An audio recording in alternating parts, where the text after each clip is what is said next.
अब ये उनको अग्रभाग को ऐसा करके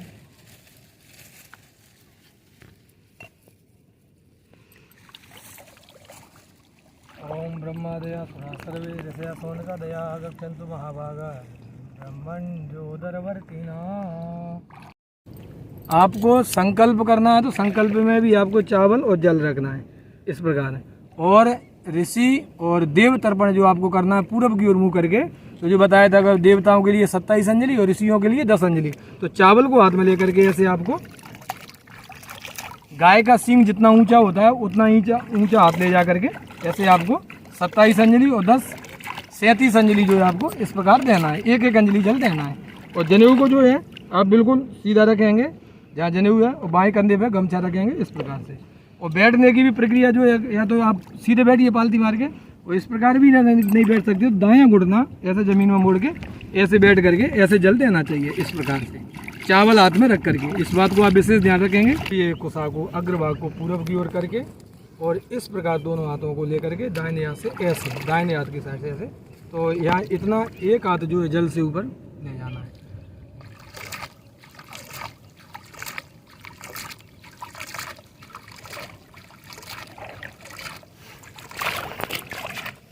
पूरी गीली हो रही है।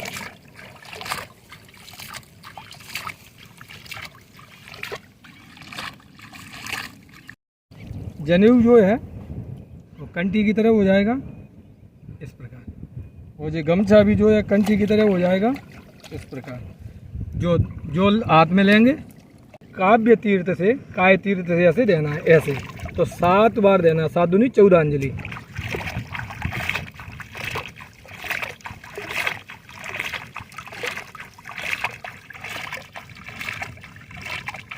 और ये काय तीर्थ से जो है आपको ऐसे जल देना है, 2-2 अंजलि जल देना है। जैसे जो है उनको 7 अंजलि, सनक, सनंदन, सनातन, नारद, इस प्रकार जो है आपको 2-2 अंजलि जो इस प्रकार देना है, उत्तर की ओर मुँह करके।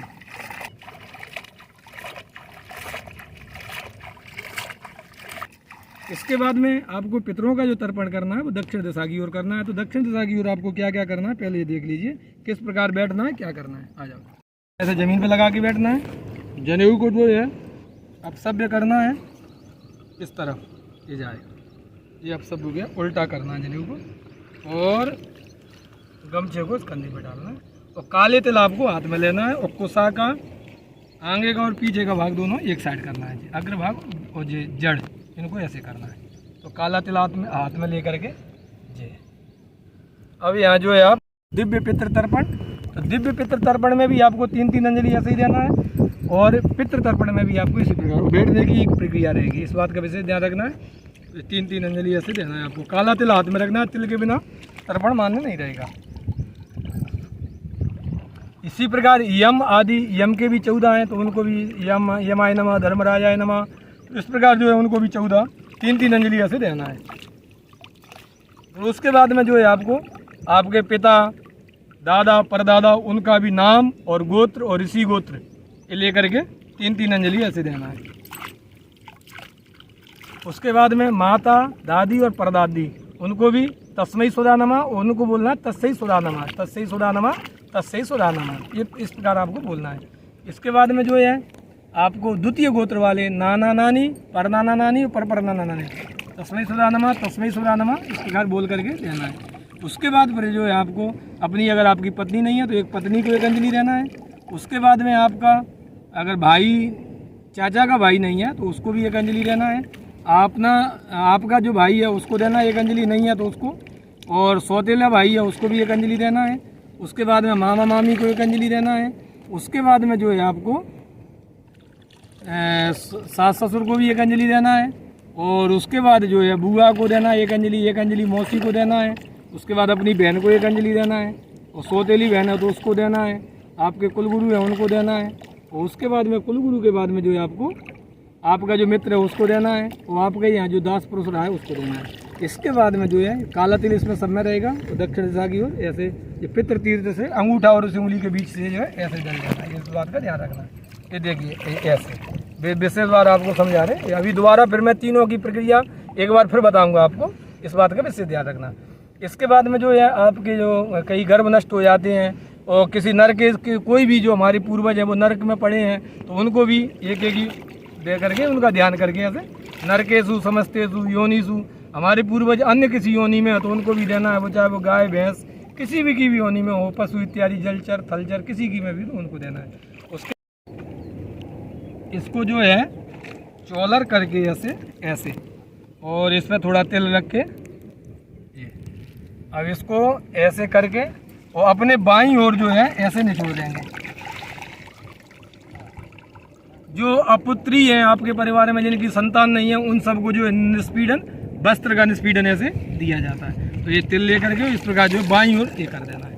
उसके बाद में फिर आपको सभ्य होना है और सभ्य होकर के सभ्य होना है यानी जनेऊ को सीधा करना है इस प्रकार सभ्य होना है। और सभ्य होने के बाद में जो है आप सूर्य भगवान को एक अंजलि जल देंगे, 3 अंजलि सुबह में 3 अंजलि जल जो है आपको भगवान सूर्य को देना। फिर इसके बाद में जो है आपको पूरब की ओर एक कुसा करके कुसाओं का अग्रभाग जो है पूरब की ओर करके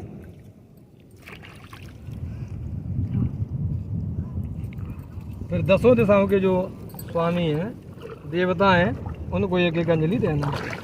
पूर्व में, इंद्र में, अग्नि में, दक्षिण में, नैऋत्य में, पश्चिम में, उत्तर में और ईशान में, इस प्रकार जो है 10 दिशाओं में दे करके और 10 दिशाओं के देवताओं को आप जो है इस प्रकार हाथ जोड़ेंगे। हाथ जोड़ने के बाद में आपका पितृ तर्पण संपन्न हुआ। फिर आप हाथ में जल लेकर के बोलेंगे अनेन कृतेन यथा संख्यात्मक देव ऋषि पितृ तर्पणाख्येन कर्मणा भगवान पितृ स्वरूपी जनार्दन नारायण प्रियताम न मम। बोले हमने जो पितृ तर्पण किया वो नारायण स्वरूपी भगवान को समर्पित हो।